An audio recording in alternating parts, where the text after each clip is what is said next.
Welcome to another session. আজকে কথা হবে কিডনি বা বৃক্কের বিষয়ে। কিডনি বা বৃক্ক আমাদের পেটের মধ্যে অবস্থিত খুবই গুরুত্বপূর্ণ দুটি অর্গান, একটি রাইট সাইডে থাকে আর একটি লেফট সাইডে থাকে।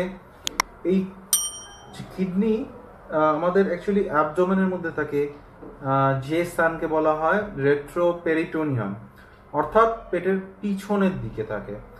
এবং একটি রাইট সাইডে থাকে, একটি লেফট সাইডে থাকে। তার মধ্যে রাইট সাইডে যে কিডনিটি থাকে সেটা একটু লোয়ার লেভেলে থাকে, অর্থাৎ একটু নিচের দিকে থাকে। কেন থাকে? কারণ রাইট সাইডে, পেটের রাইট সাইডে আমাদের লিভার থাকে এবং লিভারের স্পেস দেওয়ার জন্য সাধারণত রাইট সাইডের যে কিডনি সেটা একটু নিচের দিকে থাকে আর লেফট সাইডের কিডনি একটু উপরের দিকে থাকে। এবার মোটামুটিভাবে দেখে নেওয়া যাক যে এর কি মেজারমেন্ট, নর্মাল মেজারমেন্ট কি থাকে। নর্মাল মেজারমেন্ট যেটা থাকে, কিডনির যেটা লেন্থ হয় বা হাইট বলতে পারেন, সেটি হলো মোটামুটিভাবে 10 to 12 সেন্টিমিটার। এর যে থিকনেস থাকে সেটা মোটামুটিভাবে 5 থেকে 6 সেন্টিমিটার থাকে এবং যে ব্রেথ যেটা হয় সেটা হলো মোটামুটিভাবে 3 to 4 সেন্টিমিটার। তো এরকম একটি অর্গান, এর যে নর্মাল শেপ সেটা হচ্ছে যে বিনসের শেপের, ঠিক আছে। তো এটা হলো নর্মাল। আর ওয়েট মোটামুটিভাবে থাকে, ওয়েট থাকে 120 থেকে 140 গ্রাম অব্দি এর ওয়েট হয়। এটা হলো নর্মাল অবস্থায় আমি কিডনির কথা বলছি। এর মধ্যে দুদিকে থাকে। রাইট সাইডে যে কিডনি থাকে সেটা একটু লোয়ার লেভেলে থাকে, লেফট সাইডে যে কিডনি থাকে সেটা একটু উপরের দিকে থাকে। এই যে কিডনি, তার বাইরে কিছু ক্যাপসুল থাকে। ক্যাপসুল বলতে একটি আবরণ মতো থাকে কিডনির বাইরের দিকে, সেটা কিডনিকে প্রোটেক্ট করে। কিডনির মধ্যে প্রবেশ করে যে ভেসেলস তাকে বলা হয় রেনাল আর্টারি, আর কিডনির থেকে যে ভেসেলস বের হয় তাকে হলো রেনাল ভেইন বলা হয়। কিডনির দুটি পার্ট, বাইরের পোর্শনকে বলা হয় রেনাল কর্টেক্স আর ভিতরের পোর্শনকে বলা হয় রেনাল মেডালা। এবার আমরা জানবো যে এই কিডনির নর্মাল ফাংশন কি কাজ করে কিডনি আমাদের শরীরে। কিডনি আমাদের শরীরে বিভিন্ন রকম কাজ করে থাকে, বিভিন্ন খুব ইম্পর্টেন্ট কাজ করে থাকে। তার মধ্যে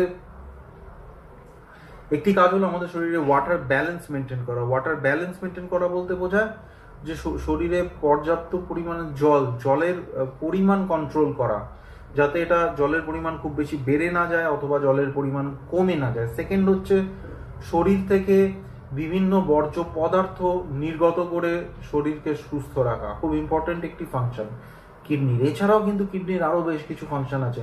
কিডনির থেকে এরিথ্রোপয়েটিন নামে একটি হরমোন উৎপন্ন হয়। সেই হরমোন কিন্তু রক্তে লোহিত রক্তকণিকা বা আরবিসির পরিমাণ ঠিক রাখতে সাহায্য করে। এছাড়া কি কাজ করে? কিডনির মধ্যে ভিটামিন ডি এর অ্যাক্টিভেশন হয়, তার ফলে কি হয়? শরীরে ক্যালসিয়ামের লেভেল মেনটেনড হয়। এছাড়াও কিডনিতে ব্লাড প্রেশার মেনটেন করার মতো একটি খুব গুরুত্বপূর্ণ কাজ করে থাকে কিডনি। তো সুতরাং কিডনির কিন্তু বিভিন্ন রকম ফাংশন আছে।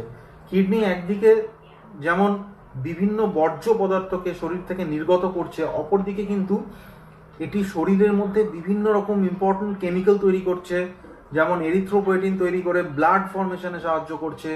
রেনিন বলে একটি হরমোন আছে, সেটি তৈরি করে ব্লাড প্রেশার মেনটেন করতে সাহায্য করছে। ভিটামিন ডি এর অ্যাক্টিভেশনে সাহায্য করছে, তার ফলে শরীরে ক্যালসিয়ামের লেভেল মেনটেন হচ্ছে।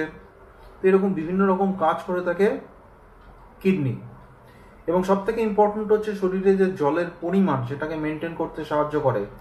বিভিন্ন রকম ইলেকট্রোলাইটস, সোডিয়াম, পটাশিয়াম, ম্যাগনেসিয়াম, এরকম বিভিন্ন রকম ইলেকট্রোলাইটস থাকে, সেগুলির লেভেল মেনটেন করতে সাহায্য করে। ফসফেট একটি খুব ইম্পর্টেন্ট কম্পাউন্ড, সেটা লেভেল মেনটেন করতে সাহায্য করে। বাইকার্বনেটস লেভেল মেনটেন করতে। কিডনির মধ্যে দিয়ে বিভিন্ন অ্যামিনো অ্যাসিড ফিল্টার্ড হয়, অ্যামিনো অ্যাসিড আবার অ্যাবজর্বড হয়, গ্লুকোজের ফিল্ট্রেশন হয়, গ্লুকোজের অ্যাবজর্পশন হয়। এরকম বিভিন্ন রকম কাজ করে কিডনি। ব্লাডের যে পিএইচ সেটাকে মেনটেন করতে সাহায্য করে। এরকম বিভিন্ন রকম কাজ করে থাকে কিডনি। খুব গুরুত্বপূর্ণ একটি কাজ হলো কিন্তু ব্লাড প্রেশার মেনটেন করা। যখন কিডনিতে যখন সাপোজ ধরুন কারোর শরীরে কোনো বড় ইনজুরি হয়েছে, খুব ব্লাড লস হলো, তো ব্লাড লস হওয়ার ফলে কি হয় যে তার ব্লাড ভলিউম কমে যায়, ব্লাড প্রেশার কমে আসতে পারে। তখন কি হয়? কিডনিতে ব্লাড সাপ্লাই কমে আসে এবং ব্লাড সাপ্লাই কমে গেলে সেটাকে কিডনি সেন্স করতে পারে এবং তার ফলে কিডনি রেনিন নামক একটি হরমোন তৈরি করে। সেই হরমোনটি কিন্তু পরবর্তীকালে ব্লাড ভলিউম মেনটেন করা এবং ব্লাড প্রেশার মেনটেন করতে সাহায্য করে। আর কি কি তৈরি করে? এরিথ্রোপয়েটিন নামে একটি হরমোন তৈরি করে। যে এরিথ্রোপয়েটিন হরমোনটি ব্লাডে যে আরবিসি থাকে বা লোহিত রক্তকণিকা থাকে সেটি তৈরি করতে সাহায্য করে। এছাড়া ভিটামিন ডি এর মেটাবলিজমের সব থেকে ইম্পর্টেন্ট জায়গা হলো কিন্তু কিডনি। এখানে এসে ভিটামিন ডি এর অ্যাক্টিভ ফর্ম তৈরি হয়, তার ফলে কিন্তু ক্যালসিয়াম অ্যাবজর্পশন প্রপারলি হয়। তো আমরা কিডনির স্ট্রাকচার, কিডনির ফাংশন নিয়ে কিছু কথা হলো, এবার কিছু কমন কিডনি ডিজিজ নিয়ে আলোচনা হবে। তার মধ্যে একটি খুব কমন ডিজিজ, সেটি হলো ডায়াবেটিক নেফ্রোপ্যাথি। ডায়াবেটিক নেফ্রোপ্যাথি বলতে কি বোঝায়? যারা ডায়াবেটিসের পেশেন্ট, বহুদিন ধরে যাদের আনকন্ট্রোল ডায়াবেটিস আছে, অর্থাৎ যাদের সুগার লেভেল হাই মেইনটেইন নয়, তাদের ক্ষেত্রে দীর্ঘদিন ধরে হাই সুগার থাকার ফলে কিন্তু পরবর্তীকালে ডায়াবেটিক নেফ্রোপ্যাথির মতো সমস্যা ডেভেলপ করে। সেক্ষেত্রে কি হয়? ডায়াবেটিক নেফ্রোপ্যাথির ফলে কিডনির ফাংশন কমে আসে। তার ফলে কি হয়? কিডনির যে নর্মাল ফিল্ট্রেশন সেই প্রসেস ঠিক মতো হয় না। তার ফলে শরীরে বিভিন্ন অংশে জল জমা হতে পারে, ঘুমের সমস্যা হতে পারে, খাবার হজমের সমস্যা হতে পারে, ইলেকট্রোলাইটের অ্যাবনর্মালিটি বা ইমব্যালেন্স হতে পারে, শরীরের মধ্যে ইউরিয়া ক্রিয়েটিনিনের মতো বিষাক্ত পদার্থ অতিরিক্ত জমা হয়, তার ফলে বিভিন্ন রকম নার্ভাস সিস্টেম রিলেটেড প্রবলেমস তৈরি হয়। তো ডায়াবেটিক নেফ্রোপ্যাথি সেটি হলো বেসিক্যালি ডায়াবেটিস আনকন্ট্রোল থাকলে বিভিন্ন সিস্টেমকেই কিন্তু ডায়াবেটিস এফেক্ট করে। একদিকে চোখে এফেক্ট করে, তাকে বলা হয় ডায়াবেটিক রেটিনোপ্যাথি। ডায়াবেটিসের ফলে কিডনি ইনভলভ হলে তখন তাকে বলা হয় ডায়াবেটিক নেফ্রোপ্যাথি। সুতরাং ডায়াবেটিস কন্ট্রোলে রাখা কিন্তু খুব জরুরি, সুগার লেভেল মেনটেন রাখা খুব জরুরি। এরপরে চলে আসি আরেকটি সমস্যা, সেটা হলো রেনাল স্টোন বা কিডনির স্টোন। অনেক ক্ষেত্রেই কিভাবে প্রেজেন্ট করে? সাডেন একটা অ্যাকিউট পেন অ্যাবডোমেন নিয়ে, পেটে হয়তো ব্যথা সাডেনলি শুরু হয়ে যেতে পারে এবং সেই ব্যথার কিন্তু মাত্রা ধীরে ধীরে বাড়তে থাকে। ইউরিনের কালার চেঞ্জ হয়। অনেক ক্ষেত্রে এই স্টোন যদি ইউরিনারি ট্র্যাক্টের কোনো পোর্শন এসে ব্লক করে, তার ফলে কি হতে পারে? যে সেখানে তার মধ্যে ব্লিডিং হতে পারে, ইউরিনের কালার রেডিশ হয়ে যেতে পারে। এছাড়া ফিভার বা জ্বর হতে পারে, ইনফেকশন যদি আসে তার থেকে কিন্তু ফিভার বা জ্বরের মতো সমস্যা ডেভেলপ করতে পারে। এবং রেনাল স্টোনের যেটা সব থেকে কমন প্রেজেন্টিং ফিচার, যে অ্যাকিউট অ্যাবডোমেন, অর্থাৎ সাডেন পেটে ব্যথা শুরু হলো এবং প্রচন্ড পেটে ব্যথা শুরু হলো।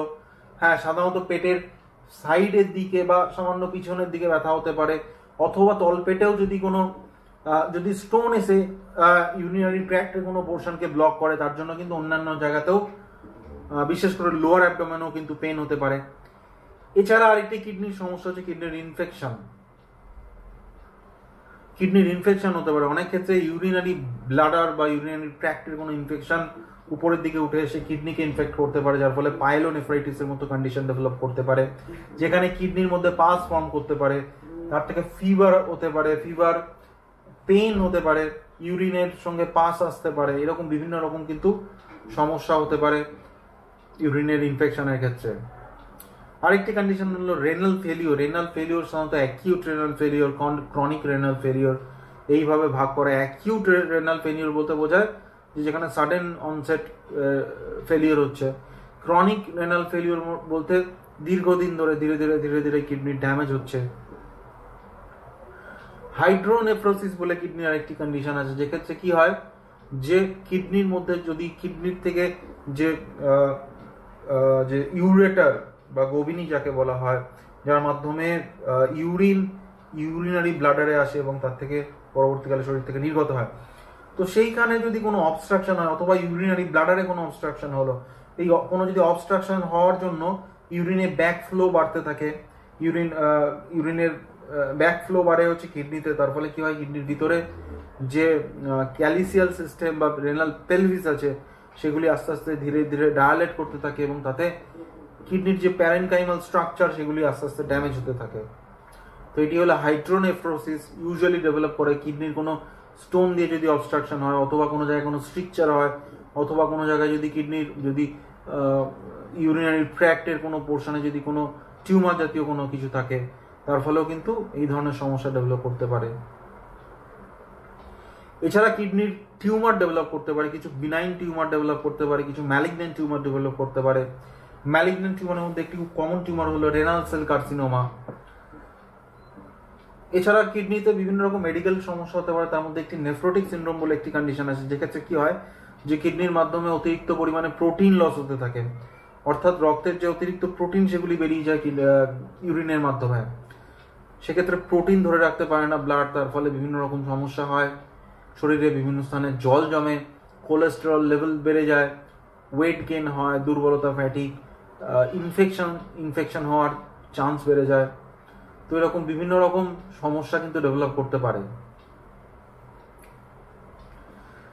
এবার আমরা একটু কিডনি ড্যামেজের ব্যাপারে কথা বলবো। সেটা হচ্ছে যে কিডনিতে বিভিন্ন কারণে ড্যামেজ হতে পারে, বিভিন্ন অ্যানালজেসিক দীর্ঘদিন ধরে নেওয়ার ফলে কিন্তু ড্যামেজ হতে পারে। কিছু non steroidal anti inflammatory drugs আছে, বহুদিন ধরে নেওয়া হলে কিন্তু তার থেকে কিডনি ড্যামেজ হতে পারে। আইজিএ নেফ্রোপ্যাথি বলে একটি কন্ডিশন আছে, সেক্ষেত্রে ইমিউনোগ্লোবুলিন এ কিডনির মধ্যে জমা হয় এবং জমা হওয়ার ফলে তার থেকে কিডনির ড্যামেজ হতে পারে। লিথিয়াম একটি ড্রাগ, যেটি বহুদিন ধরে যদি নেওয়া হয় কোনো নার্ভ রিলেটেড যদি কোনো কন্ডিশনের জন্য নেওয়া হয়, তার থেকেও কিন্তু কিডনি ড্যামেজ হওয়ার চান্স থাকে। কেমোথেরাপি দীর্ঘদিন ধরে পেলে তার থেকেও কিডনিতে সামান্য ড্যামেজ হতে পারে। এইসব সমস্ত কন্ডিশনেই কিন্তু যেটা ইম্পর্টেন্ট ফ্যাক্টর সেটা হলো যে রেনাল ফাংশন ঠিক আছে কিনা সেটা পিরিয়ডিক্যালি দেখা হয়, চেক করা হয় যে রেনাল ফাংশন কিছু ঠিক আছে, কোনো সমস্যা হচ্ছে কিনা সেগুলি বারবার দেখা হয়। যেরকম কেমোথেরাপি যখন চলে, বা লিথিয়াম বা অন্য কোনো পেইন কিলার জাতীয় ড্রাগস দীর্ঘদিন ধরে চললে তখন রেনাল ফাংশন মাঝে মধ্যে অ্যাসেস করা হয়, করে দেখা হয় যে কিডনির কোনো সমস্যা হচ্ছে কিনা। খুব কমন যে দুটি টেস্ট করা হয় সেটা হলো ইউরিয়া, ক্রিয়েটিনিন, এই দুটি লেভেল দেখে বোঝা যায় যে কিডনির ফাংশন কতটা আছে। সেরকম বিভিন্ন কারণে কিডনির ড্যামেজ হতে পারে। আজকে আলোচনা হচ্ছে কিডনি এর স্ট্রাকচার, ফাংশন এবং কিছু কমন কিছু কিডনি ডিজিজের বিষয়ে আজকে আলোচনা হচ্ছে আজকের এই সেশনে।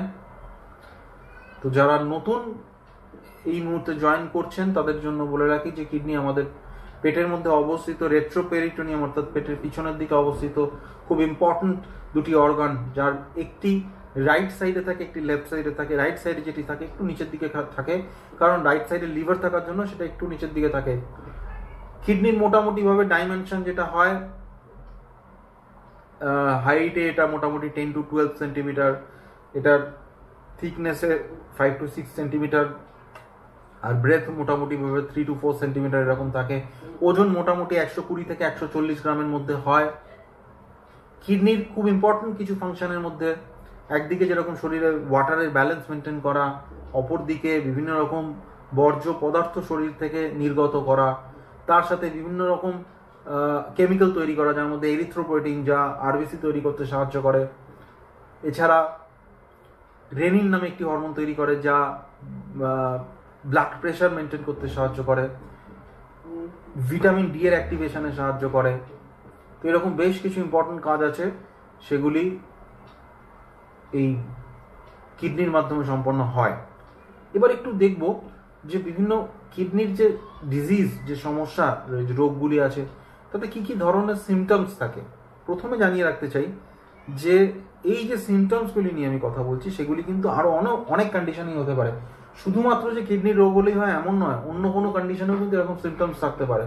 তো কারোর যদি একটি দুটি সিমটম থাকে এমন ভেবে নেওয়ার কোনো কারণ নেই যে তার কোনো কিডনির সমস্যা আছে।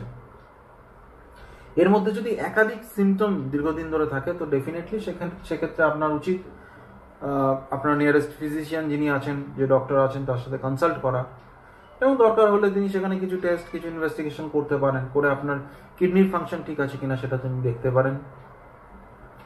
তো কিডনির বিভিন্ন ডিজিজে যে ধরনের সিমটমসগুলি থাকে তার মধ্যে নজিয়া, ভমিটিং অর্থাৎ বমি বমি বমি ভাব হতে পারে, শরীরের বিভিন্ন স্থানে জল জমতে পারে, তার ফলে শরীরে বিভিন্ন স্থান ফুলতে পারে, যাকে ইডিমা বলা হয়। উইকনেস, ফ্যাটিক এরকম সমস্যা থাকতে পারে। যখন অতিরিক্ত পরিমাণে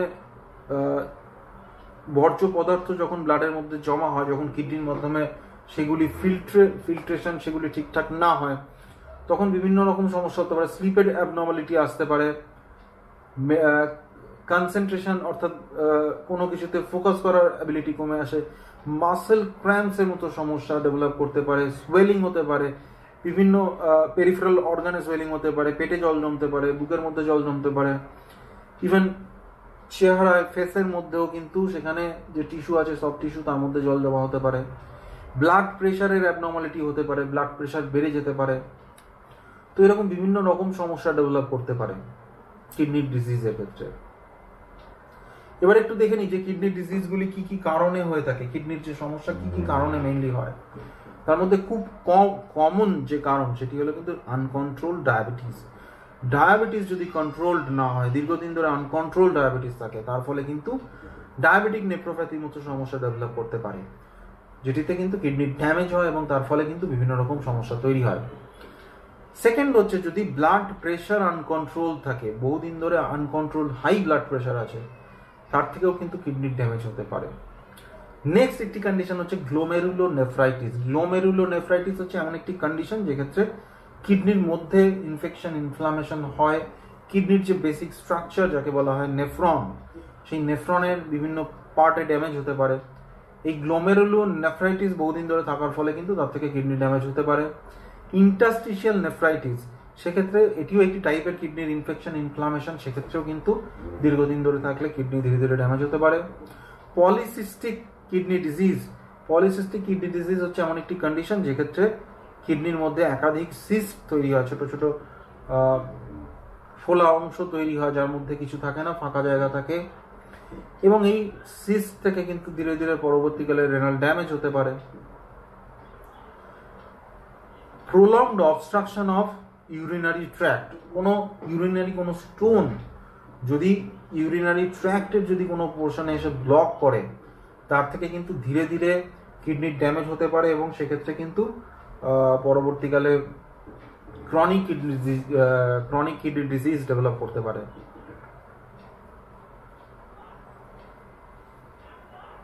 এরকম বিভিন্ন কারণে কিডনির ডিজিজ হয়। কি কি রিস্ক ফ্যাক্টর আছে, কাদের ক্ষেত্রে কিডনির ডিজিজ হওয়ার চান্স বেশি? যারা ডায়াবেটিস যাদের আছে তাদের ক্ষেত্রে হওয়ার চান্স বেশি। হাই ব্লাড প্রেশার যাদের আছে তাদের হতে পারে। হার্টের ডিজিজ যাদের আছে তাদের হতে পারে। ওবেসিটি থেকে হওয়ার চান্স থাকে। ফ্যামিলি হিস্ট্রি যদি থাকে, যাদের ফ্যামিলিতে এরকম কিডনি ডিজিজের সমস্যা আছে, তাদের ক্ষেত্রে পরবর্তীকালে ডেভেলপ করতে পারে। কোনো অ্যাবনর্মাল কিডনি যদি থাকে, অ্যাবনর্মাল স্ট্রাকচার যদি থাকে, তার থেকেও পরবর্তীকালে কিডনি ডিজিজ হতে পারে। পলিসিস্টিক কিডনি যদি থাকে, সেক্ষেত্রেও পরবর্তীকালে কিডনির ড্যামেজ হওয়ার চান্স বাড়ে।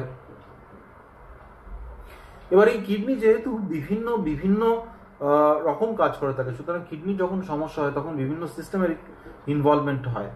একদিকে শরীরে বিভিন্ন পোর্শনে যেরকম জল জমা হতে পারে, অপরদিকে কিন্তু এরিথ্রোপয়েটিন নামক হরমোন তখন অ্যাডিকুয়েট পরিমাণে তৈরি হয় না। তারপরে পরবর্তীকালে কিন্তু অ্যানিমিয়ার মতো সমস্যা বা রক্তাল্পতা যাকে বলা হয় তার মতো সমস্যা ডেভেলপ করতে পারে। পরবর্তীকালে হার্টের সমস্যা ডেভেলপ করতে পারে, যদি আনকন্ট্রোলড হাইপারলিপিডেমিয়া থাকে সেক্ষেত্রে হতে পারে। কিডনিতে যেহেতু ভিটামিন ডি এর অ্যাক্টিভেশন হয় এবং তার ফলে ক্যালসিয়াম অ্যাবজর্পশন প্রপারলি হয়, তো কিডনির সমস্যা হলে সেক্ষেত্রে ক্যালসিয়াম ঠিকঠাক অ্যাবজর্ব হতে পারে না, তার ফলে পরবর্তীকালে বিভিন্ন রকম বোনের সমস্যা, হাড়ের সমস্যা হতে পারে। এছাড়াও যখন শরীরের মধ্যে বিভিন্ন রকম বর্জ্য পদার্থ অতিরিক্ত হারে জমা হয় কিডনির থেকে ঠিকমতো নিঃসৃত না হওয়ার জন্য, তখন পরবর্তীকালে বিভিন্ন রকম নিউরোলজিক্যাল সমস্যা তৈরি হতে পারে। তো এরকম বিভিন্ন সমস্যায় কিন্তু কিডনি ডিজিজে দেখা যায়। এবার একটু জেনে নিই সংক্ষেপে প্রিভেনশন বা প্রতিকারের কি উপায় আছে। যেহেতু কিডনির সমস্যার সাথে কিছু মেডিসিনের অনেক সময় পেইন কিলার জাতীয় মেডিসিন যদি আনসুপারভাইজড ওয়েতে কেউ দীর্ঘদিন ধরে নেন, ডাক্তারের পরামর্শ ছাড়া, ডাক্তারের সুপারভিশন ছাড়া, সেক্ষেত্রে কিন্তু কিডনিতে এফেক্ট হতে পারে। সুতরাং অবশ্যই পেইন কিলার জাতীয় মেডিসিন দীর্ঘদিন ধরে না নেওয়াই ভালো। এবং যদি নেওয়ার প্রয়োজন হয় তাহলে অবশ্যই কিন্তু কোনো ডক্টরের পরামর্শে, ডক্টরের সুপারভিশনে এবং নেওয়া উচিত। এবং সেক্ষেত্রে কিন্তু একটা নির্দিষ্ট পিরিয়ডে রেনাল ফাংশন কীরকম থাকছে সেটা অনেক সময় অ্যাসেস করা হয়। তো সেই ব্যাপারগুলি খেয়াল রাখতে হয়। একটা হেলদি বডি ওয়েট মেনটেন করা, ওবেসিটি একদিকে যেরকম বিভিন্ন রকম কার্ডিয়াক ডিজিজ তৈরি করতে পারে তেমনি কিন্তু কিডনির সমস্যাও করতে পারে। সুতরাং পরবর্তীকালে একটা হেলদি বডি ওয়েট মেনটেন করলে কিডনি ডিজিজ হওয়ার চান্স কম। অ্যাভয়েডেন্স অফ স্মোকিংও কিন্তু কিডনির বিভিন্ন সমস্যা হতে পারে, সেটাকে অ্যাভয়েড করা। তো এরকম বিভিন্ন প্রিভেন্টিভ মেজার্স আছে। এবং অবশ্যই যদি কোনো রেনাল ডিজিজ ডেভেলপ করে, ডায়াবেটিস থাকে, তো সেগুলি কিন্তু ডাক্তারের পরামর্শ অনুযায়ী সেগুলো ম্যানেজ করা যাতে সেগুলি বাড়তে না পারে এবং কন্ট্রোলে থাকে। আজকে আলোচনা হচ্ছে কিডনি স্ট্রাকচার, কিডনির ফাংশন এবং কিছু কিডনি ডিজিজের বিষয়ে কথা হচ্ছে। যারা এই মুহূর্তে আছেন আমার সাথে এই ব্লগে, তাদের কোনো প্রশ্ন থাকলে কমেন্ট করে জানাতে পারেন। এবং এই ব্লগটি কিন্তু পরবর্তীকালে চ্যানেলে আপলোড করা হবে, সেখানে কিন্তু এটা রেকর্ডেড সেশন হিসেবে থাকবে। পরবর্তীকালে চাইলে আপনি দেখতে পারেন। আর যদি আমার এই চ্যানেলে আপনি নতুন হন, চ্যানেলটি সাবস্ক্রাইব করতে পারেন, কারণ এই চ্যানেলে আমি সবসময় স্বাস্থ্য বিষয়ক বিভিন্ন টপিক নিয়ে আলোচনা করে থাকি। খুব সিম্পলিফাইড ওয়েতে এক্সপ্লেইন করার চেষ্টা করি। অনেক সময় আপনাদের বিভিন্ন প্রশ্ন থাকে, সেই প্রশ্নগুলি আপনারা করে থাকেন, আমি চেষ্টা করি যে কোনো ব্লগে সেই বিষয়ে আলোচনা করার। তো আজকে আলোচনা হলো কিডনির বিভিন্ন সমস্যা নিয়ে। আমার চ্যানেলে বিভিন্ন প্লে লিস্ট আছে, সেখানে বিভিন্ন সিস্টেম ওয়াইজ আমি আলোচনা করেছি। সেই প্লে লিস্টগুলি ভিজিট করে বিভিন্ন ব্লগ আছে, সেগুলি দেখতে পারেন। এছাড়াও আমার চ্যানেলে নতুন পডকাস্ট সিরিজ আসছে, সেখানেও কিন্তু বিভিন্ন রকম হেলথ রিলেটেড ভিডিওস আছে, সেগুলি আপনি দেখতে পারেন। ভিডিও কেমন লাগছে কমেন্ট করে অবশ্যই জানান। ভিডিওগুলি ভালো লাগলে লাইক দিতে ভুলবেন না এবং প্রয়োজন হলে আপনি শেয়ারও করতে পারেন। তো আজকের টপিক আজকে এখানে শেষ করতে হবে। যদি এই বিষয়ে কোনো প্রশ্ন আপনার থাকে অবশ্যই কিন্তু কমেন্ট করে জানান। এই সেশনে আপনি কমেন্ট করে জানাতে পারেন, অথবা এই সেশন কমপ্লিট হয়ে গেলে এই সেশনটি একটি রেকর্ডেড সেশন হিসাবে থাকবে চ্যানেলে, তো সেই ব্লগটিতেও আপনি কি কমেন্ট করে জানাতে পারেন। তো আজকের এই লাইভ সেশন এখানেই শেষ করব। চলুন আবার আগামীকাল দেখা হচ্ছে।